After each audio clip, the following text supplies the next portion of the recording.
Gracias, Diana. Gracias, Tony. Gusto estar con ustedes. Gracias, Jimmy. Bueno, de todos es conocido la crisis que estamos atravesando por la COVID-19 y los impactos ya se hacen sentir, ¿no? En inseguridad, en desempleo, y esto por ende trae menos ingresos a los hogares, en donde los más perjudicados son las mujeres y los niños. ¿Cuál es el análisis que ustedes hacen, Jimmy?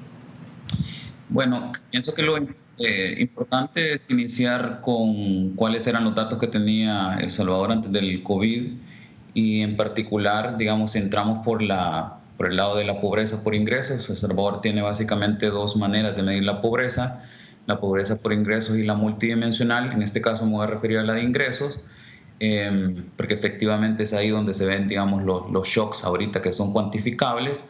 Em, antes del COVID, pues ya el 26.3% de los hogares eran pobres en El Salvador. Este dato es 34.3% cuando estamos hablando de los hogares con niños. Y básicamente, pues ese es un 7.9% para los hogares en situación de pobreza extrema y 26.4% en pobreza relativa. Ahora, lo que nosotros podemos hacer ahorita, porque no tenemos datos continuos, no hay una encuesta que nos diga cuáles han sido, digamos, las pérdidas semanales o mensuales de estos hogares, solamente podemos hacer ciertas simulaciones y de lo que voy a hablar es básicamente de eso. ¿Qué pasa si, digamos, a eso que ya les mencionaba que eran las condiciones de partida, nosotros simulamos una pérdida temporal del ingreso en el 50% de los hogares con personas que están en el sector informal? Entonces, esa caída temporal lo que hace es que la pobreza aumente en 9.1 puntos porcentuales. Si simulo esa pérdida temporal del ingreso no para el 50% de los hogares con personas en el sector informal, sino para el 75%, la pobreza ya no aumenta en 9.1 puntos porcentuales, sino en 14.7 puntos porcentuales. Y si llevo ese factor a un 100%, es decir, que el 100% de los hogares con ingresos provenientes del sector informal se ven con carestía de esos ingresos, que básicamente, digamos, no es algo muy lejano de lo real, pues existe un aumento temporal de 18 puntos porcentuales de la pobreza. Ahora, estos son efectos temporales, pues, o sea, el punto de esto es cómo tú haces una estrategia de contención de manera tal de que ese efecto temporal no se vuelva un efecto permanente.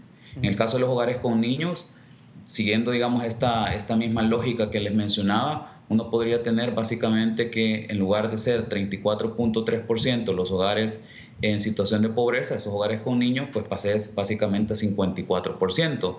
Esto incluso, digamos, ¿de qué estoy hablando ahí? Es básicamente un aumento de 20 puntos de la pobreza en hogares con niños.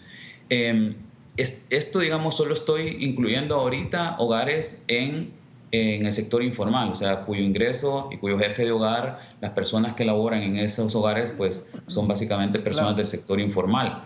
Pero si a eso le aumento básicamente, digamos, una carestía o un impacto de el 50% de los hogares con empleo formal, entonces ese dato pues, puede incluso aumentar hasta cerca del 61% en el caso de los hogares con niños. Es básicamente un aumento de 34.3 a un aumento del 61%. Jimmy, la Cámara de Comercio ha dicho que los impactos de este paro en la actividad económica se van a sentir incluso meses después de que se reactive la economía, si es que eso sucede o comienza a reactivarse el 6 de junio.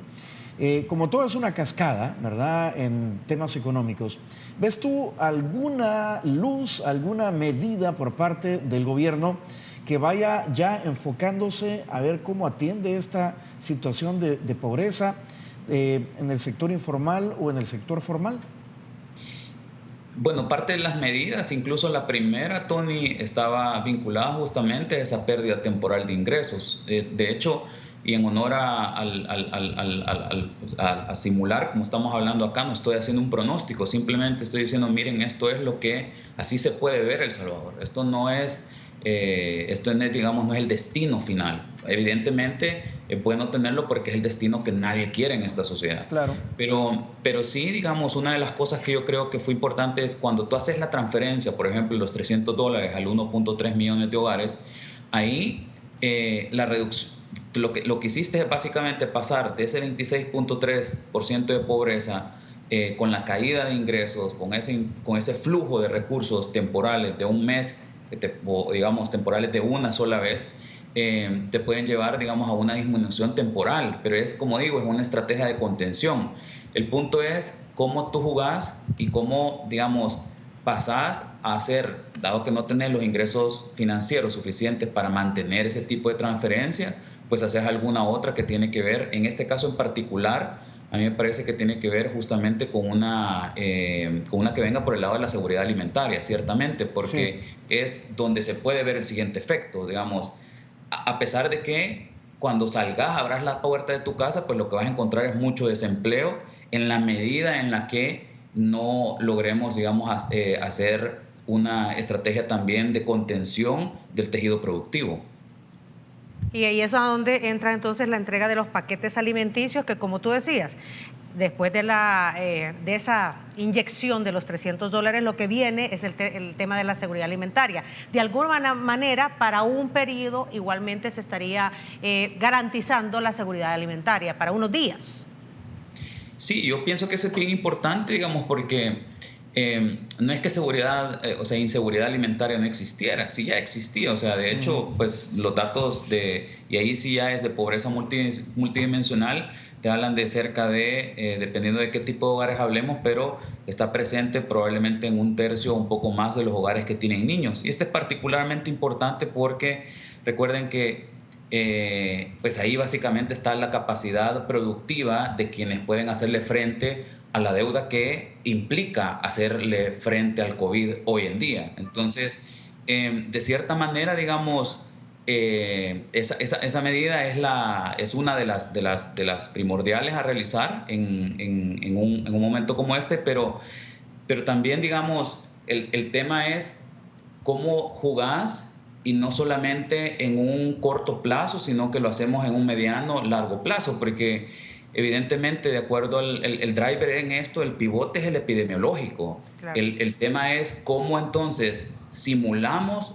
vemos los efectos de haber tomado estas medidas, considerando que el COVID no es que el 6 de junio ya no existe, Claro, ¿verdad? Digamos, claro. estoy tomando como referencia esa fecha Sí. potencial de regreso a la economía, de la reactivación económica. Y tal. El COVID va a estar ahí. Entonces es cómo aprendemos de estas estrategias que utilizamos hoy en día, cómo se movieron los indicadores, esto es sumamente importante hacerlo, y sobre todo, digamos, cómo hacemos para contener, porque el punto es, te estoy hablando básicamente de retrocesos de 2 décadas, pues, que no tienen que ver, que son fruto de justamente, digamos, la carestía social que ya existía.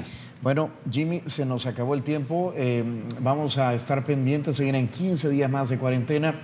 Y como tú dices, hay que llevar pues el hilo de lo que va sucediendo. De los datos, ¿no? ¿verdad? Exacto, de lo que va porque sucediendo. salir a la calle a partir del 6 a nuevamente tratar de reactivar la economía tardará un par de meses más también en que se agarre el verdadero hilo del desarrollo económico en la región. Y a eso hay que agregarle también otra plática, Jimmy, el tema de la incidencia en la educación en los niños relacionada pues con las dificultades que ha presentado la pandemia. Qué gusto, Jimmy. Buenas noches. Gracias. Gracias, Jimmy Vázquez. Con ustedes.